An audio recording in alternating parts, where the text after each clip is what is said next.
सिद्धार्थ आनंद जितना भी मीडिया में अपनी लेटेस्ट डायरेक्टोरियल फाइटर को ये कहकर जस्टिफाई कर लें कि फाइटर प्लेन्स पर जितनी भी मूवीज़ क्यों ना बन जाए वो टॉप गन से तो कंपेयर होगी ही। ऐसा कुछ नहीं है भाई। अगर एरियल कॉम्बैट पर मूवीज़ बनी ही कम है तो आपके पास एक अपॉर्चुनिटी है अपने प्रोजेक्ट को स्टैंड आउट करवाने की और ऑडियंस को गलत प्रूव करने की कि वाकई में फाइटर और टॉप गन का कोई कंपैरिजन नहीं है। बट फाइटर को देखकर साफ नज़र आया कि मूवी 80% टॉप गन से इंस्पायर्ड है and I am gonna prove you in this video. क्योंकि टॉप गन फर्स्ट और top Gun Maverick cult classic है जिनका कोई मुकाबला नहीं है, which I'm gonna share with you the beauty of Top Gun also, so bear with me till the end of this video।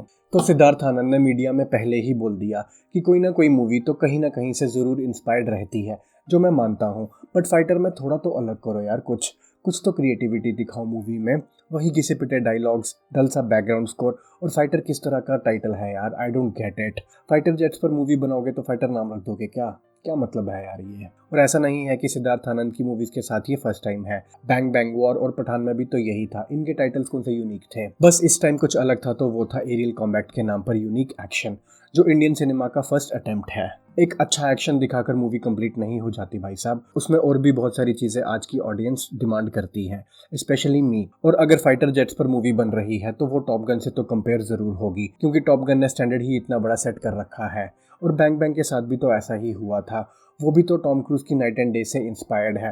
तब भी तो सिद्धार्थ आनंद की धज्जियां उड़ाई गई थी उस टाइम। पता नहीं भाई सिद्धार्थ आनंद का टॉम क्रूज के साथ क्या ऑब्सेशन है, और हमेशा ऋतिक रोशन ही क्यों सिद्धार्थ आनंद की मूवीज में टॉम क्रूज का मेन लीड प्ले करता है, बियॉन्ड माई इमेजिनेशन। तो चलो बिना कोई टाइम वेस्ट किए सीधा मुद्दे पर आते हैं और हर उस टॉप गन रेफरेंस को देखते हैं जो मुझे फाइटर में नोटिस हुई। तो सबसे पहले जिन्होंने टॉप गन नहीं देखी है उन्हें मैं बता दूं, टॉप गन में टॉम क्रूज के कैरेक्टर का नाम है पीट मिचेल और कॉल साइन है मेवरिक। एंड फाइटर में ऋतिक रोशन के कैरेक्टर का नाम है शमशेर सिंह पठानिया और कॉल साइन पैटी। तो दोनों लीड कैरेक्टर्स का नाम itself is a direct reference to the top gun. Pete का पैटी कर दिया भाई। और दोनों लीड्स अपने एविएशन हाउसेस के best of the best pilots हैं। टॉप गन मूवी में एविएशन स्कूल का नाम है टॉप गन और यहाँ फाइटर में एलीट एयर स्कूल है हमारी इंडियन एयरफोर्स। और इवन इन दोनों के कैरेक्टर ट्रेट्स भी सिमिलर हैं, जैसे दोनों अपने कॉन्डक्ट को लेकर एरोगेंट हैं, अपने बॉस के सामने स्टंट्स का शो ऑफ करते हैं और इवन ऑर्डर्स को इग्नोर करके अपने साथ वाले की जान जोखिम में भी डालते हैं। तो चलो इनको एक एक बारी डिटेल में देख लेते हैं। तो पहली चीज़ जो मुझे क्लिक हुई थी वो थी फाइटर में पैटी की एंट्री, जिसमें वो अपने फाइटर जेट को लैंड करने से पहले उसे इन्वर्टेड पोजीशन में करके सबके सामने ये एरियल स्टंट मारता है और फिर लैंड करता है अपने जेट को। और अनिल कपूर उसे इस स्टंट के लिए इगोइस्टिक लुक देता है। और टॉप गन में मेवरिक भी अपनी लैंडिंग से पहले कुछ ऐसा ही करता है। सेम इन्वर्टेड प्लेन वाला स्टंट हमने टॉप गन की ओपनिंग सीन में भी देखा, जब मेवरिक अपने फाइटर जेट को F-14 को इन्वर्टेड करके एनिमी प्लेन को अपने विंगमैन की टेल से भगा डालता है। और कुछ देर बाद टॉप गन स्कूल में ट्रेनिंग के दौरान मेवरिक लैंडिंग से पहले अपने जेट को एयर ट्रैफिक कंट्रोल टावर से इतना करीब लाकर लैंड करता है जिसकी शॉक वेव से टावर में प्रेजेंट एक ऑफिसर की कॉफी गिर गई, जिससे दोनों लीड्स पैटी और मेवरिक दोनों का एरोगेंस शो हुआ। और दोनों मूवीज में इनके कमांडिंग ऑफिसर्स के चेहरे पर सेम लुक देखने को मिली, ईगो वाली। टॉप गन में ट्रेनिंग पीरियड में मेवरिक भी अपने विंगमैन को अकेला छोड़कर दूसरे पोटेंशियल थ्रेट यानी दूसरे फाइटर पायलट को चेस करने भागता है, जिससे विंगमैन अकेला होने से उसे कोई तीसरा फाइटर जेट मिसाइल लॉक कर देता है, meaning he is out of the game. इस पूरे पॉइंट का मतलब ये है, जो मिशन मेवरिक को असाइन होता है अपने विंगमैन की प्रोटेक्शन का, उसे छोड़कर वो अपने कमांडर के जेट के पीछे भागकर मिशन को सैबोटाज करता है, जिसके बाद उन्हें 0 पॉइंट्स मिलते हैं। और सिमिलर सिचुएशन हमने फाइटर में भी देखी, जब ट्रेनिंग पीरियड में पैटी को दीपिका के हेलीकॉप्टर की प्रोटेक्शन असाइंड होती है और वो भी अपने बॉस यानी Anil Kapoor AKA Rakesh Jaiswal call sign Rocky के पीछे भागता है, just to prove he is better fighter pilot than him and hopes to score some selfish points. और दीपिका कॉल साइन मिनी की प्रोटेक्शन को इग्नोर करके वो ये पॉइंट्स लूज कर देता है। सो ग्रेडिंग पॉइंट्स वाला सीन हमने फाइटर में भी देखा और टॉप गन में भी। और पैटी अपनी इसी सेल्फिशनेस के चक्कर में अपने फियांसे कॉल साइन NJ की प्रोटेक्शन भी नहीं कर पाया and as a result she had to die in that horrible helicopter crash.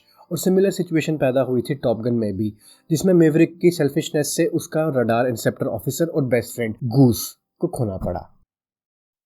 तो टॉप गन में फाइनल ट्रेनिंग एक्सरसाइज में मेवरिक और आइसमैन जो वेल किल्मर का कैरेक्टर है, दोनों को पर्सनल पॉइंट्स ग्रैब करने के लिए प्रैक्टिस एनिमी को शूट डाउन करना था, जिसके अटेम्प्ट में आइसमैन मेवरिक को ओवरटेक करता है और एक ऐसी फॉर्मेशन 3 जेट्स की अलाइन होती है जिसमें सबसे आगे एनिमी प्लेन है, उसके बाद आइसमैन और फिर मेवरिक का प्लेन है।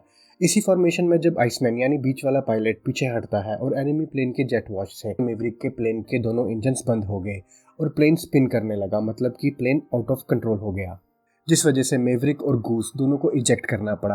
बट अनफॉर्चुनेटली मेवरिक के बेस्ट फ्रेंड गूस की डेथ हो गई, जिसके बाद बोर्ड ऑफ इंक्वायरी मेवरिक को नॉट गिल्टी प्रूफ करती है। और सेम अटेम्प्ट हमने फाइटर में भी देखा, जब पाकिस्तान बालाकोट एयर स्ट्राइक की रिटेलिएशन में इंडिया की एयर स्पेस में कुछ पाकिस्तान फाइटर्स के साथ घुस आया और इंडियन एयरफोर्स के कुछ जेट्स उनका पीछा करते हैं टू शूट देम डाउन।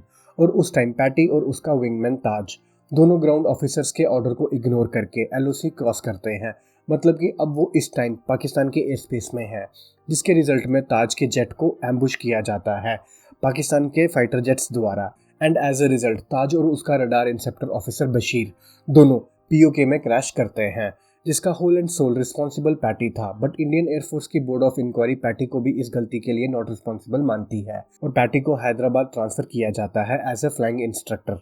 ये रेफरेंस भी तो टॉप गन से डायरेक्ट उठाया गया है। फाइटर के फर्स्ट हाफ में पैटी को बेस्ट पायलट दिखाया गया है और बाद में उसे फ्लाइंग इंस्ट्रक्टर बताया गया है, एग्जैक्टली जैसे टॉप गन फर्स्ट में मेवरिक बेस्ट पायलट है और सेकंड वाली में उसे इंस्ट्रक्टर बताया गया है। और इन सब के अलावा छोटी छोटी रेफरेंसेस जो हमें देखने को मिली फाइटर में, वो थी पुशअप्स और हवा में जेट्स के वर्टिकल अपलिफ्ट्स। फाइटर के मेकर्स के पास अपनी क्रिएटिविटी दिखाने का इतना अच्छा मौका था, but they all let it go to waste. फालतू की हाइपर नेशनलिज्म दिखाने की कोशिश की है। बहुत हो गया यार इंडिया पाकिस्तान के नाम पर वॉर मूवीज़, और कुछ नया दिखाओ हमें प्लीज़। मैं इस पॉइंट पर एक बात और कहना चाहूँगा टॉप गन को लेकर। भाई टॉप गन फर्स्ट और सेकंड दोनों में दुश्मन देश का नाम तक नहीं लिया, फिर भी दुश्मन को लेकर इतना खौफ था, बस एनिमी प्लेन बार बार कहकर ही इतना खौफ जताया है। इसे कहते हैं असली स्टोरी टेलिंग। और फिर फाइटर में हमें स्टीरियोटाइप थिंकिंग भी स्क्रीन पर देखने को मिली कि बेटियों को पायलट्स नहीं बनाना चाहते हैं उनके डैड्स। टाइम बदल चुका है और अब हर कोई इस छोटी सोच से उठ चुका है। मेरा तो मेकर्स से यही कहना है कि अगर कोई मैसेज देना है तो किसी और प्लेटफॉर्म को यूज़ करें। हर किसी मूवी में ये सब घुसाकर मूवी की स्टोरी टेलिंग ना बिगाड़ो। अगर दिखाना ही है तो स्क्रीन राइटिंग इतनी स्ट्रांग रखो कि वो पॉइंट कन्विंसिंग लगे, ना कि बोर करे। और खासकर कि ऐसी मूवी अगर मैं देखने बैठा हूँ तो आई नीड कि हर एलिमेंट मूवी का थ्रिलिंग हो, जैसा टॉप गन और टॉप गन मैवरिक के साथ था। और ओवरऑल रिव्यू की बात करें तो फाइटर मुझे ओके लगी।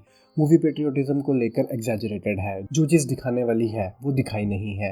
जैसे मूवी का एंड बेस्ड है ताज और बशीर के सर्वाइवल पर, लेकिन जब उनका जेट हिट हुआ उनकी क्रैश लैंडिंग दिखाई ही नहीं, और ना ही उसके बाद के इवेंट्स कि उन्होंने क्रैश कैसे सर्वाइव किया, उन्हें कौन आके पिक करता है, लोकल्स ने किया या डायरेक्ट आर्मी आ गई, कुछ नहीं दिखाया। सीधा दुश्मन की कैद में टॉर्चर होते हुए दिखे। और सेम केस एंड में ऋतिक और अनिल कपूर की पैराशूट लैंडिंग के साथ भी था, जो स्क्रीन पर नहीं दिखाई। कट शॉट सीधा वो हवा से उतरकर बैटलफील्ड पहुंच गए अपने साथियों को बचाने। I mean just illogical. और वहीं दूसरी तरफ पुलवामा अटैक से पहले सोल्जर्स को लड्डू खिलाते, वीडियो कॉल करते सब दिखाया है, लेकिन ताज और बशीर के कैरेक्टर्स को डिटेल में नहीं बताया। What a silly writing.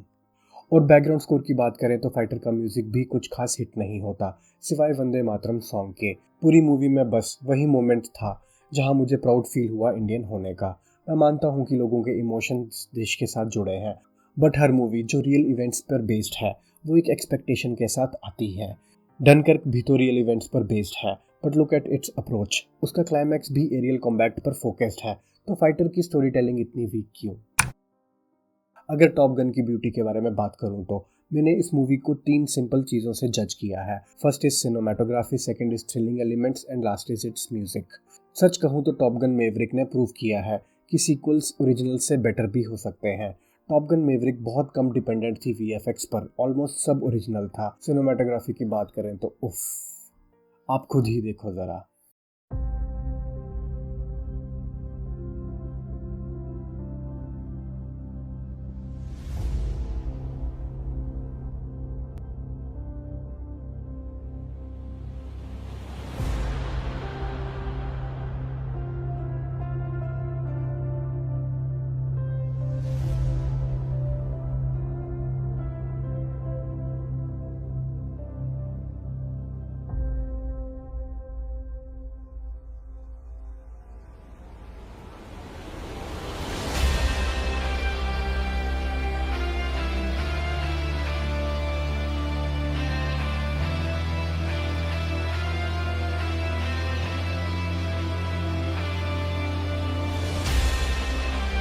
कैसे नहीं प्यार हो जाए इस मूवी से। कोई कॉम्प्लेक्स फ्रेम नहीं है, just simple single shots, closeup shots and wide aerial shots. Marvellous. Most importantly, Top Gun franchise emotional roller coaster है rather than just an action film. Specially Top Gun Maverick, इतना nostalgic feel करवाया इसने तो first वाली का, उसके 30 साल बाद रिलीज होने के बाद भी वही इमोशन था जो टोनी स्कॉट ने उस ओरिजिनल में डाला था। तो ये था हमारा फाइटर वर्सेस टॉप गन। अगर आपने मेरे channel flock for love of cinema को सब्सक्राइब नहीं किया है तो प्लीज़ अभी करें। अगर आपको ये वीडियो पसंद आई है तो प्लीज़ अपने फ्रेंड्स और फैमिली के साथ ज़्यादा से ज़्यादा शेयर करें। Till then take care and thanks for watching.